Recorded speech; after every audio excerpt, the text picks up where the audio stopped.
Nightingale is Season 7, and what with all the constant ass-kickings across the galaxy Voyager has taken, the ship is in dire need for real repair, not just the typical, oh, let's throw a new bulkhead up and call it a day.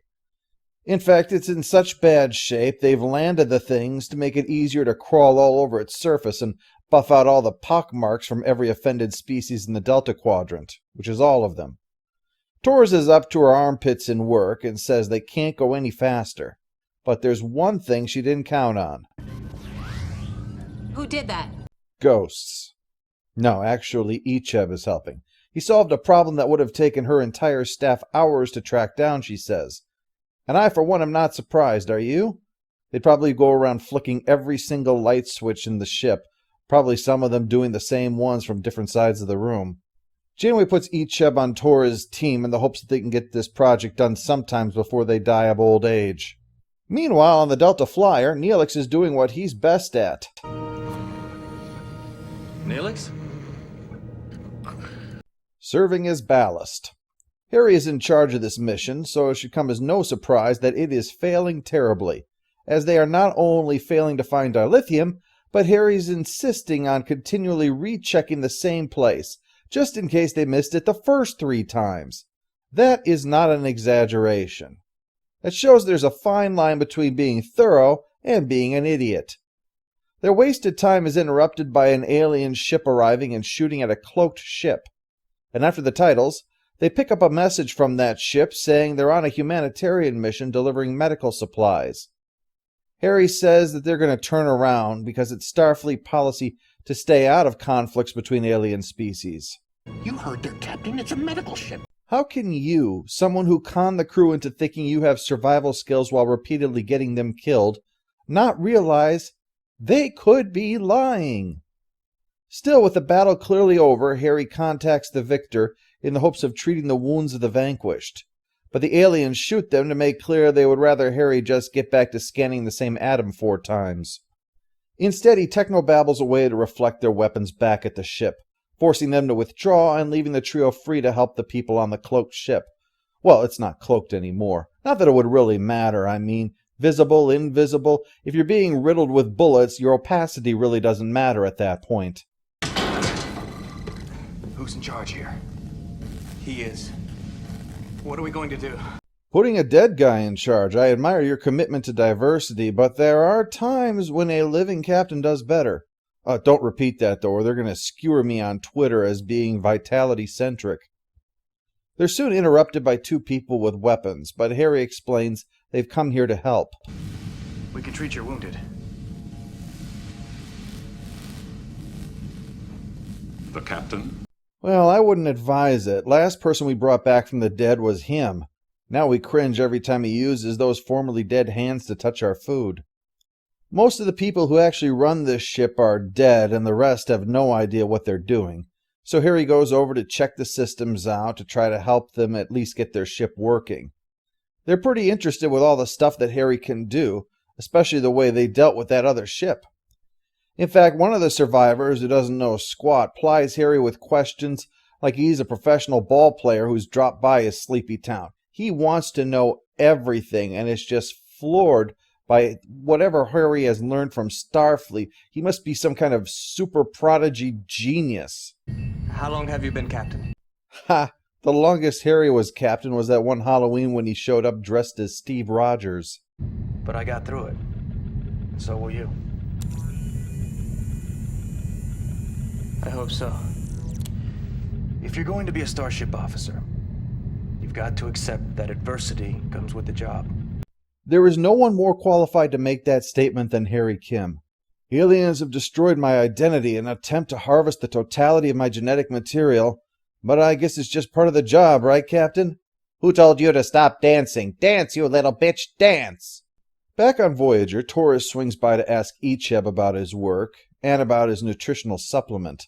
Looks good from here, actually. Like a plate of beef nachos, maybe? I mean, if I saw that at a party, I'd head over to the table and try some. Just saying. She compliments his contributions to the repair efforts and gives the list of work for tomorrow, but she's kind of concerned that he never ever takes a break. He's going to burn out at this rate.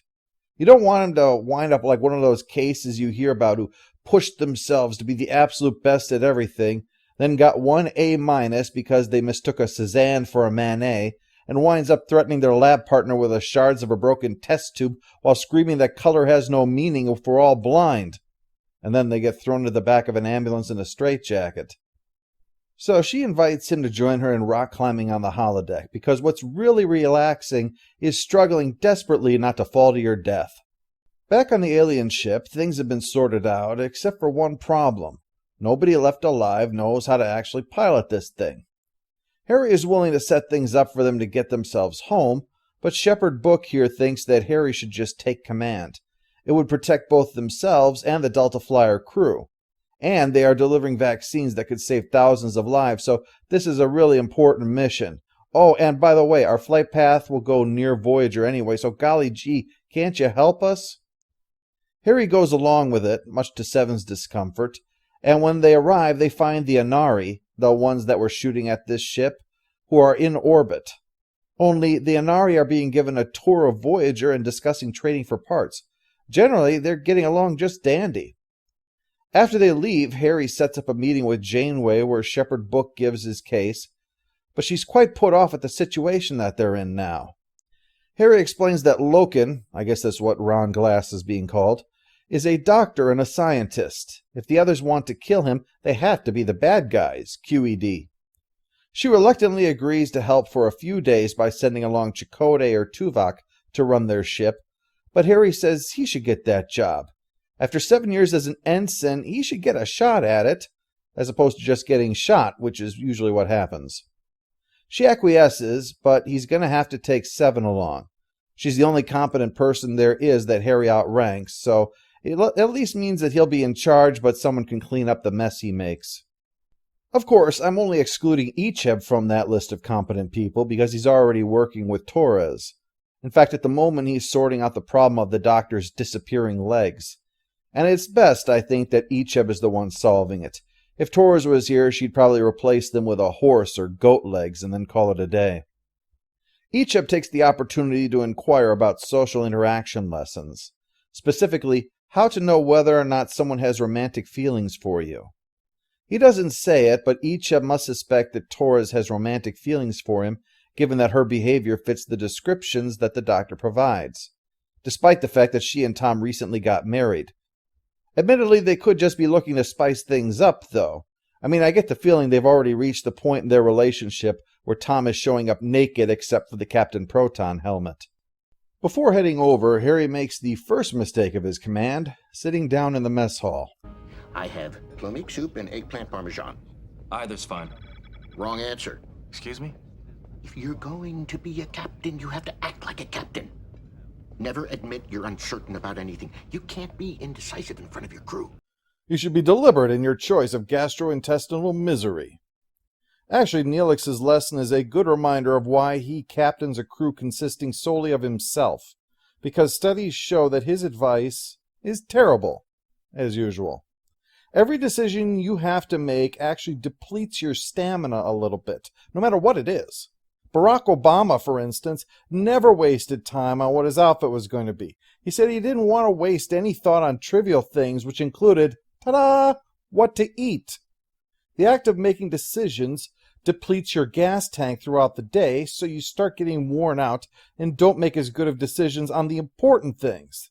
The same view is held by lots of successful people. Plus, every decision requires stopping your other thoughts and then returning to them.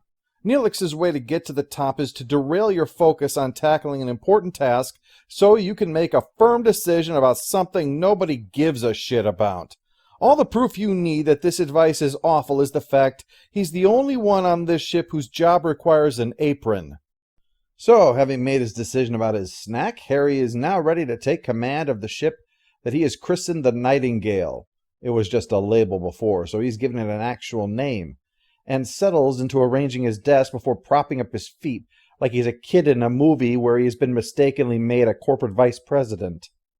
To prove the aptness of that, he starts micromanaging everything and refusing to listen to the advice of others. So finally Seven, whom you'll remember from our last review was once stripped of duties for not understanding how the command structure works, comes over to tell Harry that he knows even less. This issue of his winds up biting them in the ass pretty quickly, because Harry is more concerned with completing the trip on time than the suggestions of others. So rather than ensuring that the cloak is thoroughly stable before setting off again, they fly off and have it fail while they're near Anari's ships. What a jackass. Harry, he's like the guy that you know who mentions that he's finally got his big break in music, and then after that, he's going around speaking as if he's a 20-year veteran at the top of the recording industry and that he's achieved celebrity status now. And what you find out is that he's voicing a cartoon cat in a kitty litter commercial. Clean my poops, clean my poops. You must scoop and scoop my poops. Clean my poops, clean it well. Get rid of that poopy smell. Thanks to his need to prove that his is the dick that's in charge, Seven gets knocked out by an explosion, and one of the others is going to have to fix the cloak.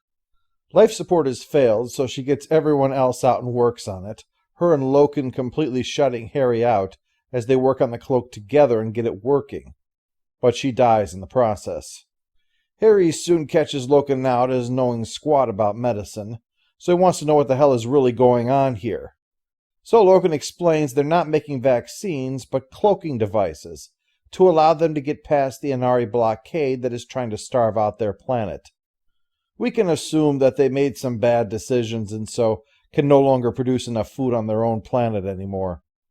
Harry is peeved at being manipulated, though, and when he tries to turn this ship around, the crew mutiny. One day of being captain of people who begged him to lead. Yep, there is no way you're going to spin this one, Harry.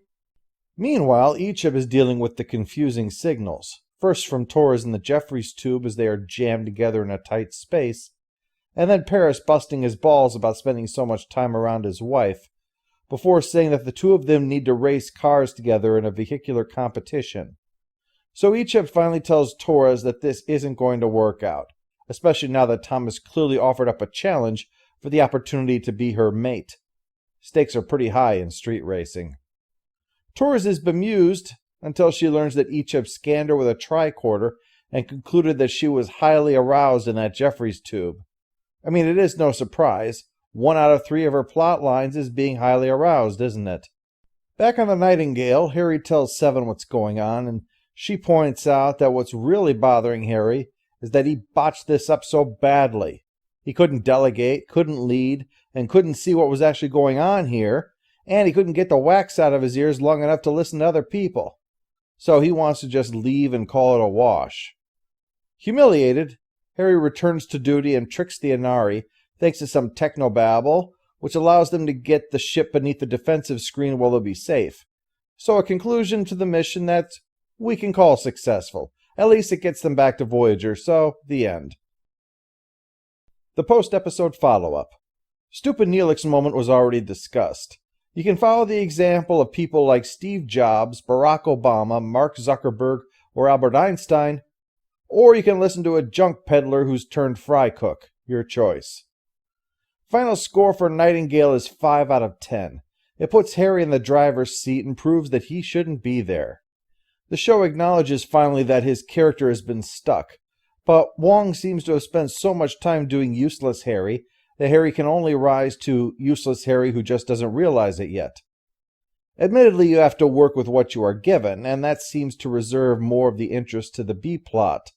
But, like the A-plot, it's merely a high-concept story. Icheb thinks Torres is in love with him, and little more than that. The concept, as Harry says to Tom, is of finally getting the chance to not be the sidekick, but to be Captain Proton. And that's something that would be worthy of exploration.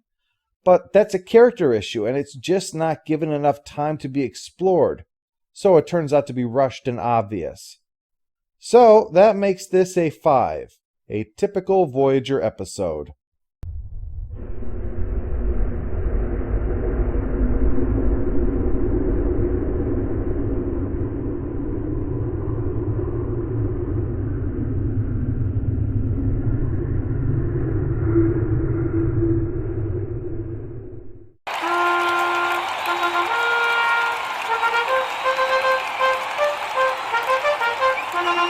All hail the Overlord! All hail the Overlord!